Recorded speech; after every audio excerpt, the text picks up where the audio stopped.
ہم اہل سنت کے پیچھے نماز پڑھنے کو جائز سمجھتے ہیں. میں خود اس پہ عمل کرتا ہوں, صرف تقریر نہیں کرتا. جب کبھی ایسا ہوتا ہے اہل سنت عالم کھڑا ہوا ہے تو میں اس کے پیچھے نماز پڑھتا ہوں, ہاتھ کھول کے پڑھتا ہوں, سجدہ کا رکھ کے پڑھتا ہوں.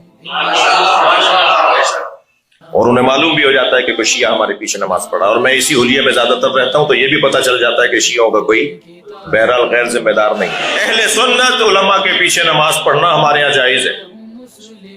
ہمارے ہاں اہل سنت علماء کے پیچھے نماز پڑھنا جائز ہے, اور نماز وہی صحیح ہے, بعد میں گھر جا کے بھی دوبارہ نہیں پڑھنی. بہت سارے لوگ کہیں گے لو مولانا ایک ہی نماز نہیں پڑھی جا رہی تھی, آپ تو دو پڑھوانے کی بھی بات کر رہے ہیں. تو نہیں, وہی نماز کافی ہے. اہل سنت کے پیچھے نماز پڑھنا جائز ہے, نماز ٹھیک ہے, ان کے پیچھے نماز پڑھا کرو جب کہیں موقع پڑھنے دیں تو. اور الحمدللہ حالات بہت بہتر ہیں. جی جی, یعنی اگر امام رفع یدین نہیں کرتا, یعنی اس کی پیروی کا طریقہ کیا ہے؟ ہاں, اگر یہ دیکھیں نا, یہ مسئلے کتنے پیارے پیارے پوچھ رہے ہوتے ہیں جناب کہ جی امام رفع یدین نہیں کرتا تو تسی بھی نہ کرو, کیونکہ امام کی پیروی. ان سے پوچھیں کہ یہ آپ مشورہ اپنی امام کو دیتے ہیں انڈیا پاکستان کی کہ امام کعبہ رفع یدین کرتا ہے تو آپ جا کے وہاں رفع یدین شروع کر دیا کریں.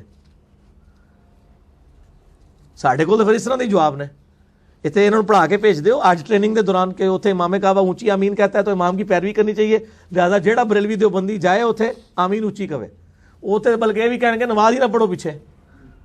تو اللہ دے بندے تسی کیوں ایکسپیکٹ کر دو کہ تواڈے پیچھے اسی جڑی ہے وہ بدعت دی پیروی شروع کر دی ہے, کہ نبی علیہ السلام سے ایک رکعت بھی بغیر رفع الیدین کے ثابت نہیں ہے پوری زندگی میں. تو ہمارے نزدیک تو رفع الیدین کو جان بوجھ کے چھوڑنا تو بدعت ہے. آپ نے ایک سنت طریقے کو جان بوجھ کے چھوڑ دیا ہوا ہے, اور آپ نے ضد بنا لی ہوئی ہے. وہ کہتے ہیں نہیں سنت یہ ہے, تو پھر پہلا بھی چھوڑ دیا کریں, وہ کون سا فرض ہے؟ وطروں کا بھی چھوڑ دیں, عید کا بھی چھوڑ دیں, آپ کو چڑ گئے. ٹھیک ہے, ہاں اگر آپ پہلا بھی چھوڑ دیں ہم آپ کے ساتھ ہیں, آپ کی ہو جائے گی. لیکن اگر آپ کہیں گے پہلا کریں گے دوسرا تیسرا چھوڑیں گے, پھر آپ عوام کی وجہ سے کر رہے ہیں, پھر نہیں ہوگی, کیونکہ آپ تو عوام کے لیے نماز پڑھ رہے ہیں نا. تو امام کی پیروی کرنے سے مراد یہ ہے کہ امام جب رکوع میں جائے اس وقت آپ رکوع میں چلے جائیں, پہلے نہ چلے جائیں. بخاری مسلم میں حدیث ہے کہ اس چیز سے ڈرتے نہیں ہو کہ جو امام سے پہلے ہی رکوع سے سر اٹھائے کہ اس کا سر گدھے کا نہ بنا لیا جائے. یعنی امام کے پیچھے پیچھے رہنا ہے, امام رکوع میں جائے آپ رکوع میں جائے. باقی اگر پیروی سے مراد ہے, کئی بار تو آپ تشہد پہلے پڑھ چکے ہوتے ہیں, امام کی بھی ختم نہیں ہوئی ہوتی, تو آپ امام سے کہ آگے نکل گئے. نہیں, صرف پوسچرز میں اگلے رکن میں ٹرانسفر ہوتے وقت امام کی پیروی ہونی چاہیے, اس کے بعد ہو, پہلے نہیں آپ ہو سکتے. باقی اگر ایک امام جو ہے وہ ٹوپی میں نماز پڑھا رہا ہے, میں پگڑی پہن کے پیچھے پھر نیت نہیں کروں گا, میں پہلے پگڑی کھول لوں کہ جی امام کی پیروی کرنی ہے, کہ امام نے ٹوپی پہنی ہے میں بھی ٹوپی پاؤں گا. تو پھر تو جن اماموں نے پگڑی پہنی ہوئی ہے تو پیچھے مقتدی بھی سارے پگڑی والے ہونے چاہیے. امام کی پیروی کا اگر حکم کا مطلب یہ ہے تو یہ خام خواہ انہوں نے بنایا ہوا ہے. اور سب سے بڑی بات ہے کہ یہ دوسروں کو اجازت نہیں دیتے اپنی پبلک کو کہ آپ جب حرمین میں جائیں یا اہل حدیث کی مسجد میں تو امام کی پیروی کرتے اور رفع یدین کر لیا کریں. توبہ جی ماں مار جاندی ہے, گل کرتے ہوئے بڑا مشکل کام ہے, کوئی نہیں بات کرتا. تو یہ ساری ڈکوسلے ہیں ان کے. وہ جلسہ استراحت جو لوگ نہیں کرتے نا وہ اکثر پہلے اٹھ جاتے ہیں, امام جلسہ استراحت کر رہا ہے وہ گھڑی بھی ہو جاتی ہے. نانی کھڑا نہیں ہونا چاہیے. جلسہ استراحت اگر امام کر رہا ہے تو وہ ان کو انتظار کرنا چاہیے, وہ جلسہ استراحت وہ بھی کریں نا, کیوں نہیں کرتے. 6251 6251 نمبر حدیث ہے صحیح بخاری کی کہ آپ صلی اللہ علیہ وسلم نے نماز میں حکم فرمایا کہ دوسرے سجدے کے بعد بھی بیٹھ کے اٹھو جلسہ استراحت. یہ تو اس کا حکم ہے, کرنا چاہیے.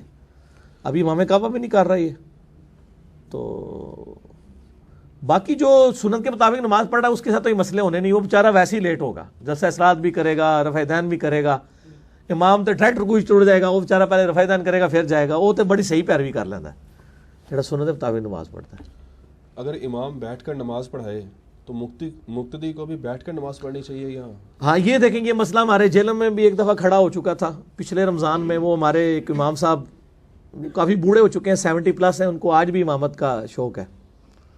تو وہ کرسی پہ بیٹھ کے نماز پڑھاتے ہیں. لوگوں نے کہا جی وہ بخاری شریف میں حدیث ہے کہ وہ نبی علیہ السلام نے فرمایا امام اس لیے مقرر کیا جاتا ہے کہ تم اس کی پیروی کرو, اگر وہ بیٹھ کے نماز پڑھا رہا ہے تو تم بھی پیچھے بیٹھ کے پڑھو. لیکن یہ حدیث منسوخ ہے. اس کے بعد امام بخاری اگلی حدیث لے کے آئے, اور مشکات میں حدیث جمع ہے, اور اس کے اوپر باقاعدہ کمنٹس ہوئے ہیں صاحب مشکات کے کہ یہ حدیث منسوخ ہے. جو اب فائنل حدیث یہ ہے جو بخاری میں ہے کہ نبی علیہ السلام نے جو اپنی آخری نمازیں پڑھائی ہیں نا, اس میں آپ نے بیٹھ کے نمازیں پڑھائی ہیں اور صحابہ نے پیچھے کھڑے ہو کے پڑھی ہیں. یہ بھی وہ ہو گیا, اگر امام کی پیروی کی جاتی تو اگر نبی علیہ السلام بیٹھ کے پڑھ رہے تھے تو وہ بھی بیٹھ کے پڑھتے.